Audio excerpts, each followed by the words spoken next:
Hey everyone, and welcome to the Real Hickory Podcast. I'm not sure if you're aware, but we were rated best podcast in Catawba Valley by readers of the Hickory Daily Record, and we're super proud of this accomplishment. So thanks so much to our listeners for taking the time to vote.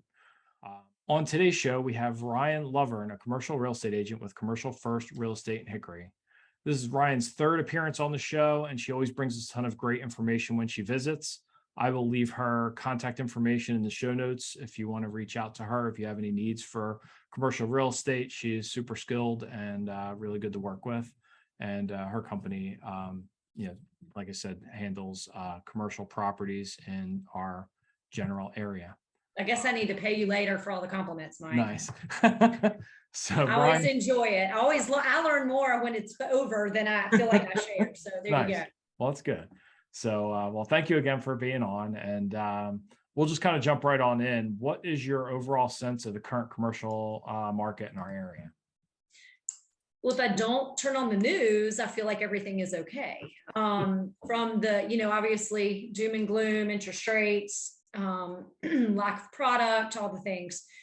But what we're seeing daily is we are still very busy. We still have buyers looking. We have to look a lot harder. We have to contact people that don't have their property on the market. So I would say eventually we're typically what happens is you'll see a residential slowdown in the larger, more metropolitan areas. Then it'll trickle down to our smaller markets like ours. Then commercial comes after. So if the cycle of it all, probably we're saying second quarter of next year, we're paying attention to that because that's where we're expecting to see it the most in our bottom line. It's interesting because sellers are still patient. So you're not seeing prices come down. And then with that, you don't see it hitting appraisals. And so then it's not in our statistics. So we're still good. But of course, just not oblivious to what's going on in the markets around us and in larger metropolitan areas. Sure, that makes sense. What type of property would you say is generating the most interest for? Oh gosh, hands down industrial. Okay. Any industrial in this, can I pitch something for a second? Please. If you're listening and you have an industrial building that you would have ever considered selling, please call us because wow, it's bad. I mean, let me just look. I'm just going to tell you right now. I'm prepared to do this. Let me just glance at my people that are looking right now. Okay. 60,000 or 60 acres industrial, 100,000 square feet with high ceilings industrial. Any type of warehouse, even if it has 10-foot high ceilings, wow. 5 to 10 acres industrial, 10,000 square feet industrial, 175,000 up to 1 million square feet and 100,000 square feet in Catawba County. These are active industrial buyers right now that I cannot provide anything to. Wow. They're on my little to-do sheet that I keep here if I find something that's going on. And so what's happening with that is we're calling people to say, hey, do you need to move? Do you need to upgrade your building? Do you need to shrink? Can you change your process? What can you do to move to a different situation so it'll open up some buildings? Because the biggest issue, like for example, last week I got in a bidding war over a $5 million piece of industrial property, 200,000 square feet, low ceiling, so $24.50 per square foot. Lost out to a cash buyer, 30-day close, end user manufacturer. So it's not warehousing. I mean, these are people that are going to be making product in Catawba County. And it, my folks had they had a great offer and we couldn't get it. So it's still tough. The other thing you're seeing, not to jump ahead, because you'll probably ask me this, but there's such a delta between existing buildings and what you can lease them for versus what you can build them and lease them back for. Okay. I mean, you're looking at $3 to $4 a foot today in industrial leases. If you built a building today, not even finished out with everything, you're probably lucky to be $9.50 to $10 a foot. Okay. So we're more than double of a difference. So that's why we're seeing more people expanding. Or if they've got land on their property, changing the way their property flows. Maybe they're keeping stuff in containers outside. I mean, everybody's having to get creative. That's amazing. Wow. So I wasn't expecting it to be, I mean, I knew like it was, that space was strong right now, but I didn't realize it was that strong. So that's really Well, good. and I use the $5 million example only because it just happened. Yeah. We're having the same thing. We had the same thing happen on a 200,000 square foot, $200,000 industrial property that was like 2,500, 3,000 square feet. But I understand and expect a bidding war in that space. I don't expect it in Catawba County at that price range today. Yeah. So. No, it definitely makes sense. Obviously we've in the past, we've talked about the city walk and the river walk and through downtown Hickory. Has that been affected? Early on, it seemed like there was some interest, but not a lot of activity or whatever, but a lot of people watching it. Are you seeing anything in that space and where there's more interest, or any plans that you see kind of on the horizon that are affected by that will affect the city walk and the river walk? Sure. I do believe that everything about the bond referendum that I've been a part of, or that I say not even I've been a part of, that I've watched as a citizen, has been a success. I've seen projects pop up because of the city walk. I mean, the easiest one to cite is One North Center, where the apartments are 95, 96 apartments downtown, commercial on the main. And they've got a 1.5-year backlog. I mean, I say 1.5 years. If you took it and you allowed the leases to expire, I mean, they've got a serious backlog. Across the street, you've got another group called Every Age that's bought the old RPM wood finishings building. Mull, I believe, was the owner. That's going to be another apartment complex. I think it will be age restricted or age targeted. Okay. And when you look along the way, there was a building that was purchased. The old Hickory Crossings building was purchased. Jeff Jackman renovated his property for the 2nd Street Inn. You've got the old pawn shop that's been purchased. And as you go along, I mean, you just see all this private investment. And I'm sure I've said this on here before, but back when the bond referendum was passed, the metrics that they set, the EDC set to say, is this going to be a success? What has to happen for it to be worth us doing this and have the tax increase?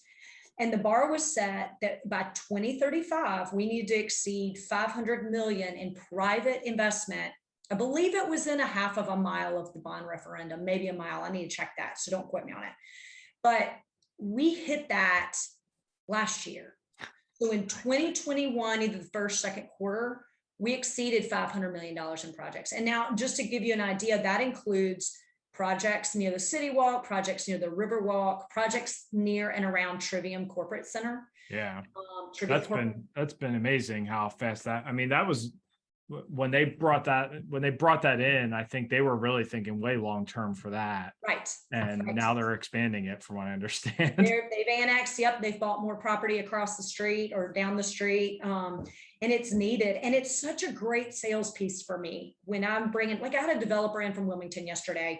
He was looking at property on the Startown Road corridor and McDonald Parkway, and I was like, just hang tight before we do anything else. Let me ride you down here. And we drove past, Target and Preston Ridge, everything went on past it, and just drove through. And he was like, oh my gosh, he had ridden past it and saw where it was, but had not actually driven through. And he was very impressed with it, and then you come back and you drive through Preston Ridge and the 350 apartments that Neil and Lat Persher build. I mean, it's impressive. And the demographics of in the household standpoint, have improved so much in that area, and you're just going to continue to see it.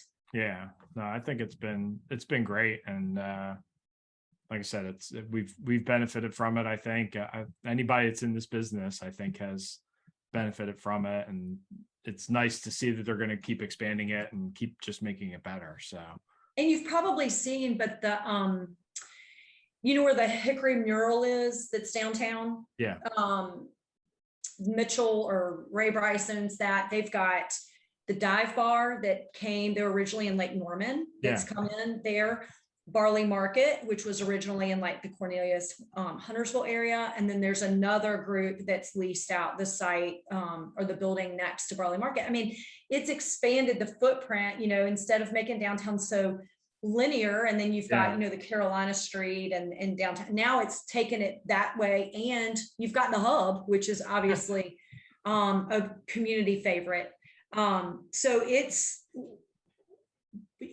as I know that the city tracks the visits on the city walk, and I don't know what those are off the top of my head, but in addition to that, just seeing the new businesses that were not in our area that are now here, and the liveliness and the different, different things. Like, it's kind of cool. You go to a dive bar and they've got arcade and bar, and it's just neat to have different things for us to enjoy.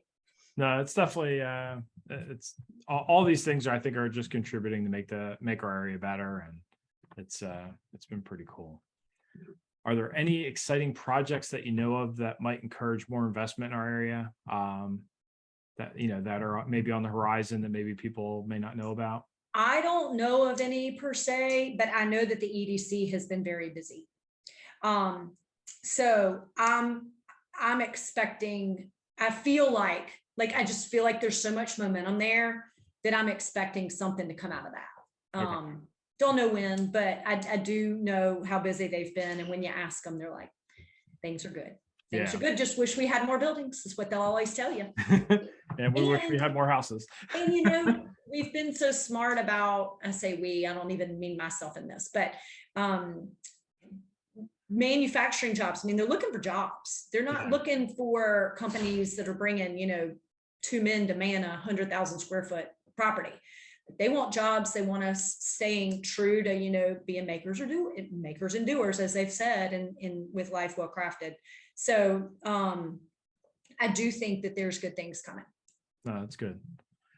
If you had someone that is looking to invest in commercial real estate that maybe is kind of like a newbie and wanted to kind of get started, is there an area that you would suggest that they start looking? Or like not a geographical area, but like a type of commercial? Sure, definitely industrial. I mean, it's the safest sector in my opinion in our market, but there's no inventory. Yeah. But then I would say start small. What could they do? Is there an office building that might need, there's one I just thought of. There is a building on 127. There's not a sign on it, but it's right. There's Palm Berries on 127 and 16th. Yeah. And then that lot where the barbecue place is, that next building, it can be bought. It's 2,300 square feet. It needs some cosmetic. I mean, like, it needs new carpet, it needs painting. Great location. If you owned your own business, like you or I, like, let's say we were looking for a commercial or a residential real estate firm to go. I mean, you could be under $600,000 and own your own office versus renting somewhere on 127 with that kind of frontage. So something like that would be great for a new investor to come in and do, because they'd be able to get a tenant. Okay, no, that'd be an easy one to. And I think also there's something to the sector of the small office where you've got, less than 10 people, and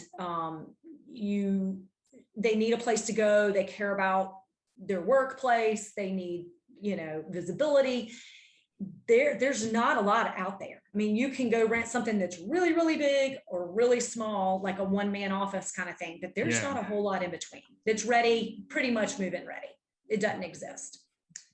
So that kind of ties into something that my next question was about, like office and retail. I feel like the last time we talked, those were kind of on the slower side of things. How's that market look?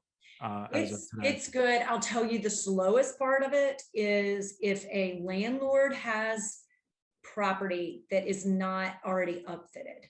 Okay. So if it's a cold dark shell, meaning no lights, no HVAC, like it's a brand new space, and the tenant, because when you have a first generation space like that, the tenant is responsible for coming in and renovating that.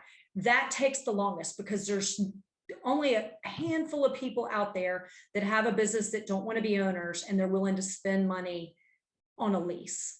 That's just a smaller, I guess, bucket to pull from. Sure. Now in larger markets, you don't have that same problem, but here it's good and bad, but it usually, for somebody to spend, $100,000 to upfit their space and then sign a 7-year lease, I mean, they're not going to own the property. It's not a bad thing. It's just the people that like it, there's less of them out there, but the ones that like it, that's all they want. They just want first generation. They want to make it their own. And that's the benefit to doing it, if you can afford to do it.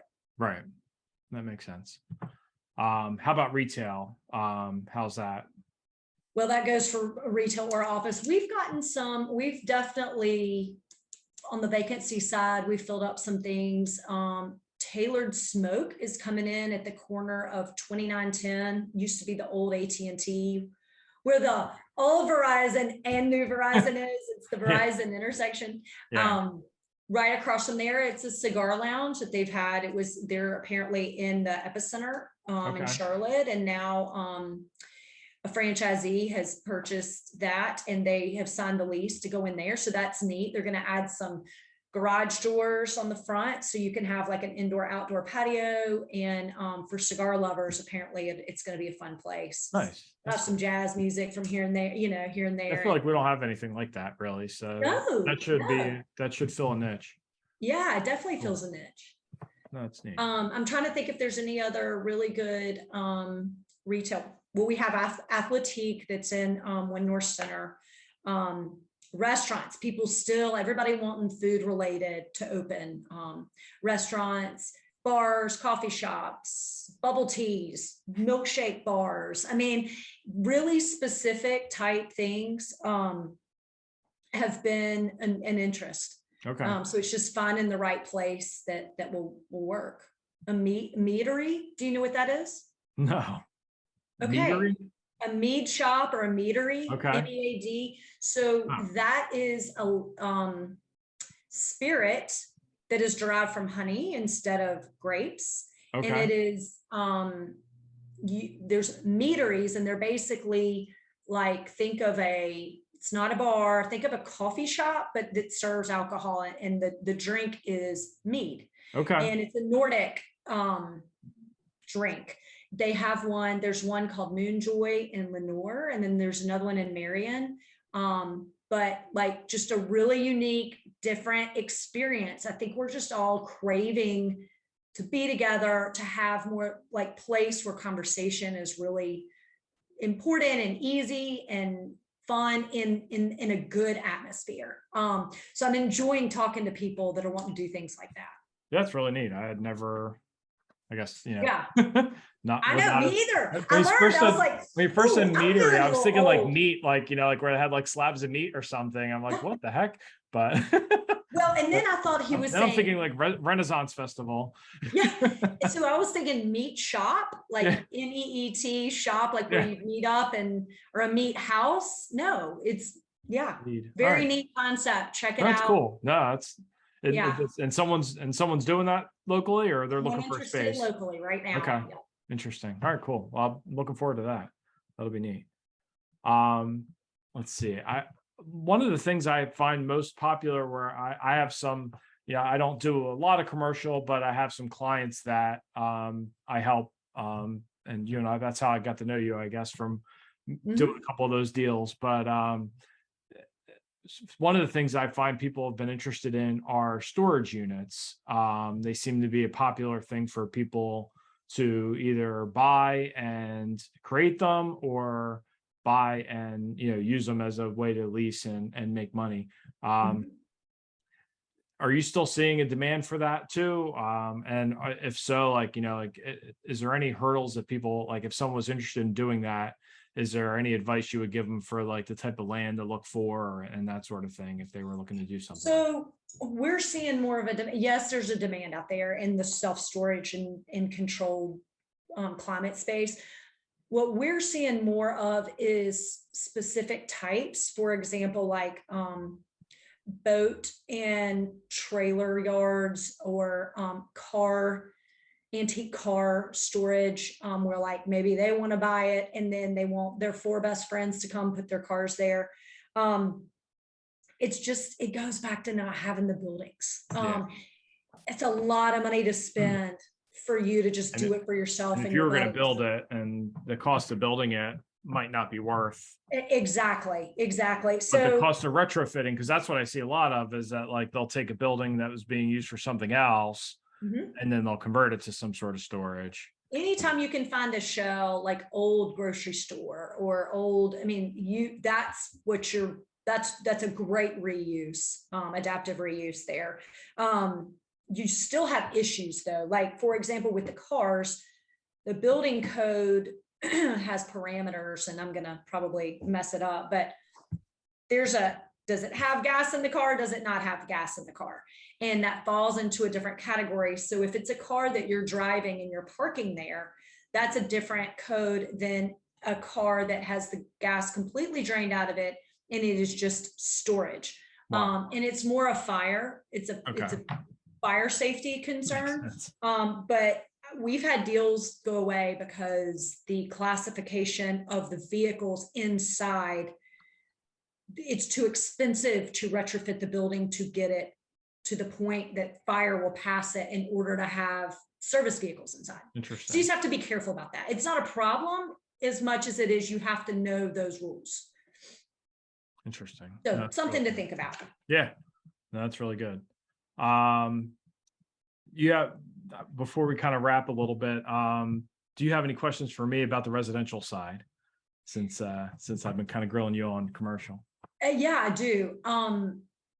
So I've heard, mainly positive things about the new residential community that D.R. Horton's building out on the old Hampton Heights golf course. Obviously, the nostalgia of having a public golf course in the middle of town is definitely going to be missed. But at the same time, the demand for affordable housing is so great. It's a controversial subject. Yeah.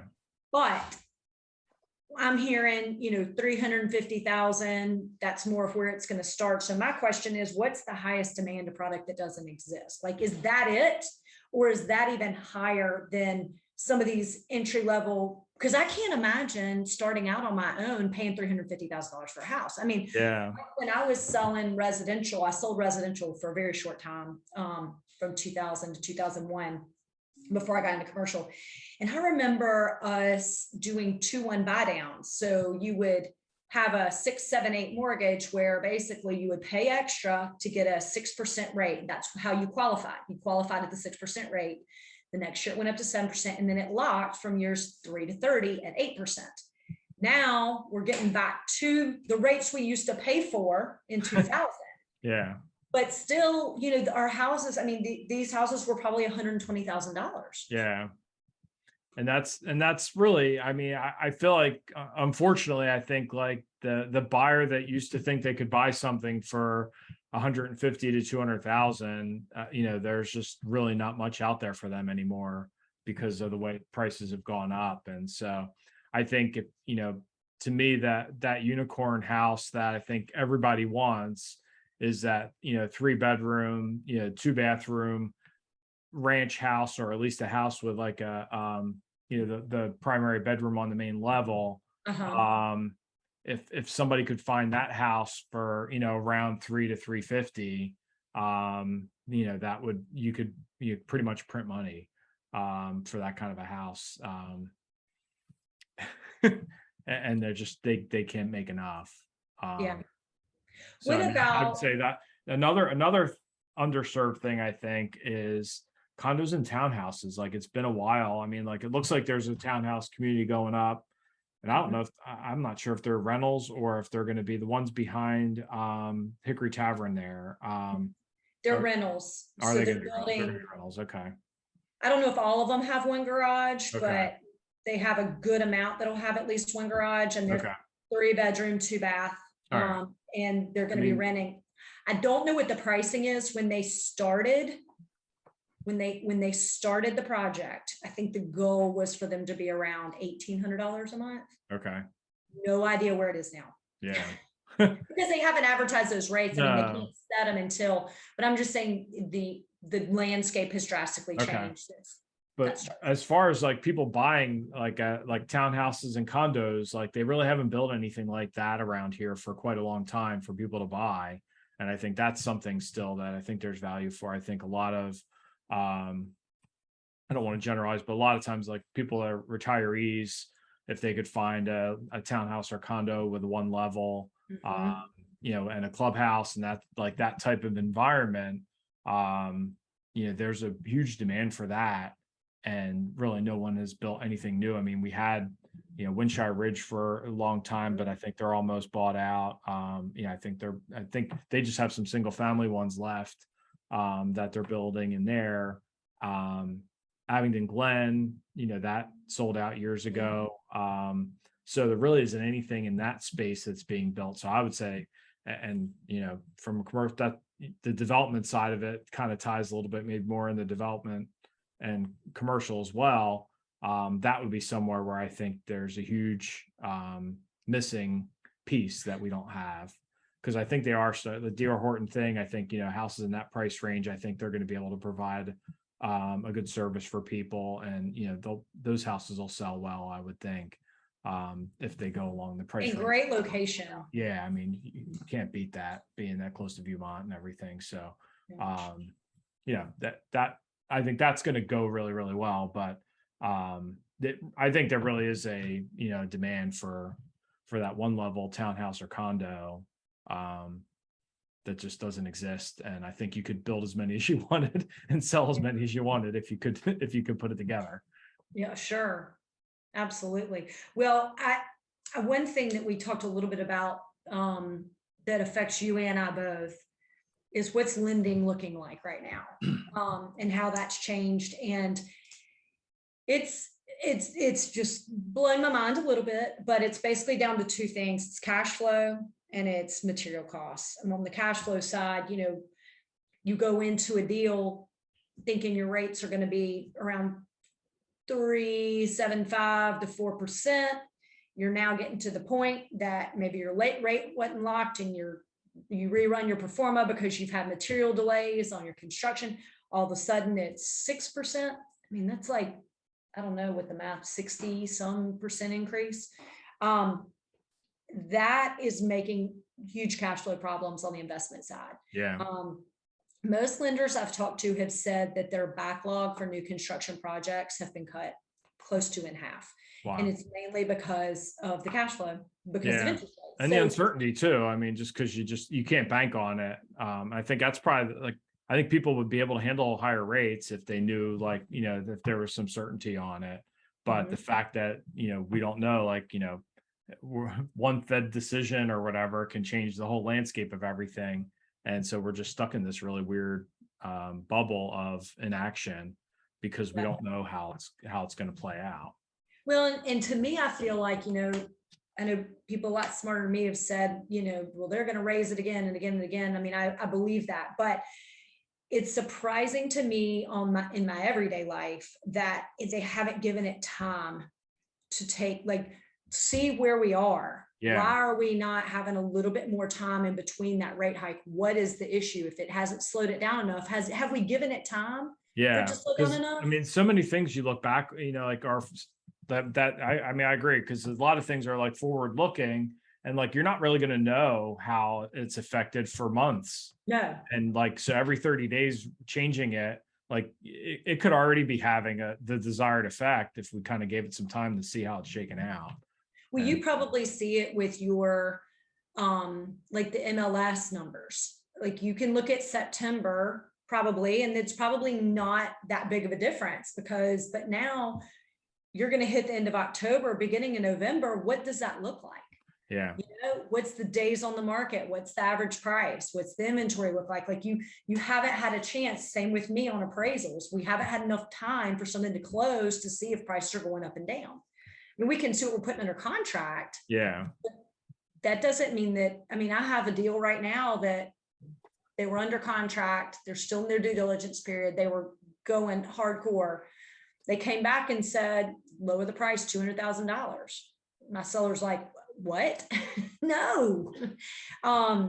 And so I don't know if it'll go through or not because we're waiting to see, but they're like, our performance drastically changed when we started putting it under contract, because of course, they've got to go through all their due diligence, Yeah. which in this situation is probably 120, 150 days. Okay. So they're like 100 days in and they're like, no, A lot of the stuff numbers changed. don't work anymore. Yeah. And the only thing that can change is the land cost now. Yeah.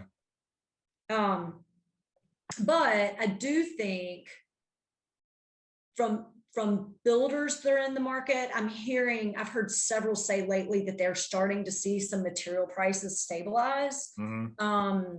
Still having issues with lead times on power, like transformers, HVAC units. There's like some very specific things. Some things can be a year or two out. Yeah. A year or two out. You can't do a project if you can't get a transformer for the power for the project and wait 700 days. Yeah. I have a builder I'm working with, and he's got 4 houses going, and it's been a similar thing. Something that normally should take 6 months or less is dragged out because like he gets the next step, and then if something along the line, he can't get windows, he can't do anything inside until he closes up the house to do the windows. So like everything has to shut down. And then, okay, now we got the windows in. Well, now we want the flooring. Oh, that flooring's, I can't get that anymore. So now you have to wait. And it's like, and just everything just keeps setting things back, and it affects everything. I think that's still the biggest issue right now to me on that side is the supply chain issues. They just, until that works itself out, I just think everything's just going to be super unpredictable because you're just going to have all these highs and lows. Because again, you just don't have that predictability of knowing, hey, I need this, I want to order it, and I should be able to get it in a reasonable amount of time. And nobody seems to be able to do that for almost anything. And you kind of get to the point that you think these contractors are overworked, the subs are overworked. Do you get mad or do you just accept it? And I'm at the point that I'm like, I just have to accept it. Yeah. I care about these people. Like I have a friendship with these people that I work with. Yeah. They're doing everything in their power to keep up. They're burning out. They're getting hurt. Things are happening. It's just, and there's no one left to fill the void. No. And the other thing we're seeing it in is getting a survey and appraisal. Backlogged on due diligence. Our due diligence time, we're asking for more time because we can't get surveyors in a reasonable amount of time. We can't get appraisals done in a reasonable amount of time, but yet sellers want to sell their property and they don't want to give the buyer time. So we're seeing that on the residential side too, even especially with like VA and FHA loans and that sort of thing, that the timing on those loans and getting the appraisals done has been pretty tight. So it's just, I think we're seeing a lot of the same things. It's just hopefully we can get to a point where it can normalize a little bit of, like, again, at least if we know the rules and we know what's happening, then we can kind of deal with it. But there's just so much in flux now that it's just really hard to kind of even coach your people properly because you don't really know, like normally you feel like you know all the answers or at least most of them. And it's like, well, we'll see how it goes. And you just have to kind of go along for the ride.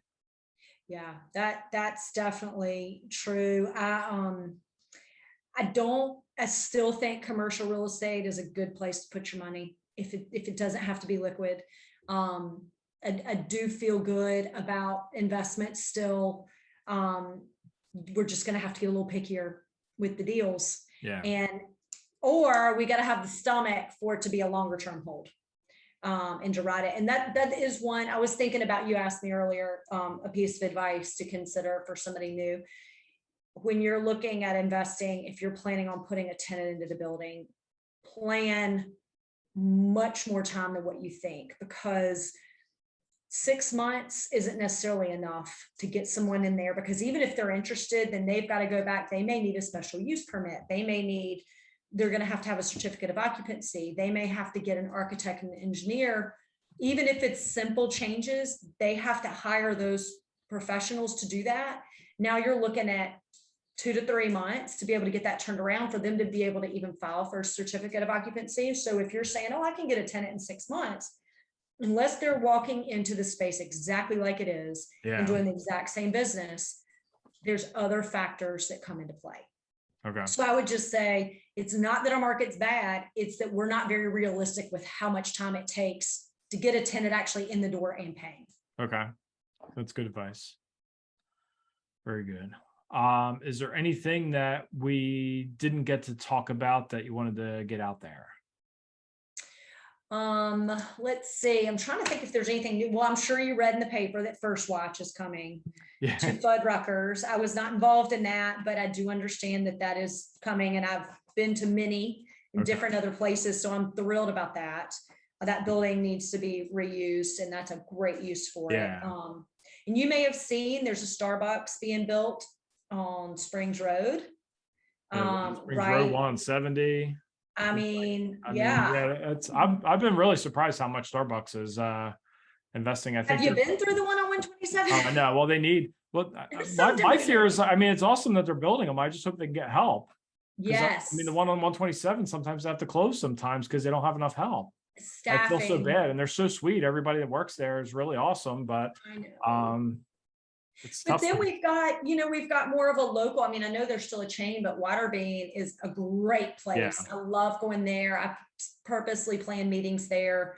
And just to be able to enjoy it. They did such a great job They redoing have their such a cool building. vibe in their buildings. Yeah, and the one on Startown Road in Preston Ridge is really great, and Yeah. they've been wonderful people to work with. So Jenny Eckerd's worked with them and Awesome. really likes them. Yeah, so there's some good things coming along. I'm sure there's more that I'm just not thinking of off the top of my head, but the biggest thing is I think we're going to see a trend change, and we're going to see more people looking for specific retail, like I was talking about, like the meadery, like a milkshake place where that's the only Mhm. thing they sell, a bubble tea place, just more like a barber Less shop. less things that are all things to all people, and more Yes, specific and yes. like, okay. And I think on the smaller retail side, like 5,000 square feet and under, we're going to see more of that. And I think we kind of crave it, I mean, Yeah. because I it's, mean, all the cake stores and everything, I mean, they seem to, the little cakes, and there's a couple of different places like that around. They all have lines out the door when they have stuff. I mean, yep, and they're super specific on what they yes. offer. So they figured out a way to make money, Yeah. not being all things to all people. And I definitely support that. If they can find success in it, then I love it, because it just means more repeat business. So that's a good thing. No, that's Over really volume. well, awesome. Well, I appreciate you being on the show today. I think you gave everybody a lot of really good information, and I think we had a real good discussion. So thank you so much for coming on. And if anyone wants to reach out to Ryan, I will have her information in the show notes. So feel free to reach out, and she's got a really good operation over there, and I'm sure she'll be happy to help you if you want to do some investing or just need some help with your commercial real estate needs. So thanks, Ryan, for being on the show today. Thank you, Mike, for even considering me. We appreciate it. No problem. Thanks. Talk to you soon. Okay, sounds All right. good. Thanks. All right.